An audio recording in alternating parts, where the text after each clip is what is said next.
Jane Lewis, wearing a dress from her new collection, at home with daughters Bay, 10, and Ines, 13, both wearing Kid by Goat credit. Alexander James fashion designer Jane Lewis is recalling the moment she and her husband, Peter, found their house over 20 years ago. "I think a house chooses you," she says.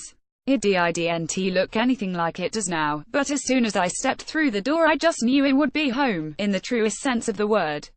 It is a house that many people would wish to be chosen by, a beautiful Georgian property overlooking a leafy square in Bayswater, with a first floor that extends laterally across 3 buildings.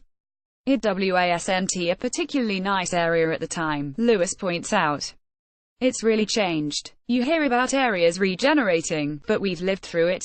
After starting out as an assistant to the designer Elspeth Gibson, Lewis launched her own fashion label, Goat, named after the cashmere that was the mainstay of its first collections, in 2001, at the age of 26.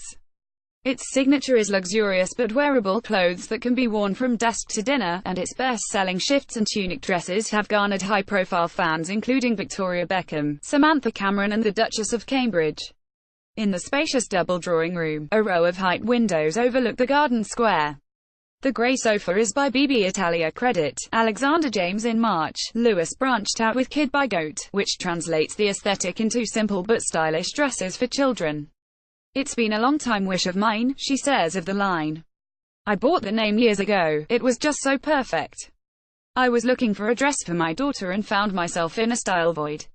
I wanted to create that timeless, pure look of old-style Dior children's wear, or pictures of Jackie Kennedy with her children, not prissy, just a very clean, simple silhouette. We've applied the handwriting of Goat and literally made it mini. At £180 each, the dresses are at the high end of the market, but Lewis believes that children should look like children, and she applies that approach to her family's home life, too. Their house is undoubtedly grand, but no part of it is out of bounds to Ines, 13, Bay, 10, and Rex, 7. They do their homework in here, make videos, build dens," she says of the formal dining room with its Venetian chandelier, enormous bespoke table and old masters lining the walls. A large bespoke table and antique paintings furnish the formal dining room on the ground floor. The fireplace is original to the house credit. Alexander James. The interiors are painted throughout in bright white, just an Arctic white by Dulux, nothing snazzy, which is redone every 5 years or so, quite a production, requiring scaffolding. Yet she tries to remain calm when a greasy fingerprint appears on a wall a few days later.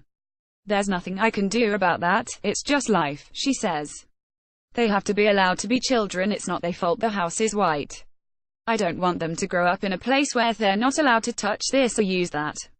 What really made the place a family home, however, was their renovation of the basement 10 years ago.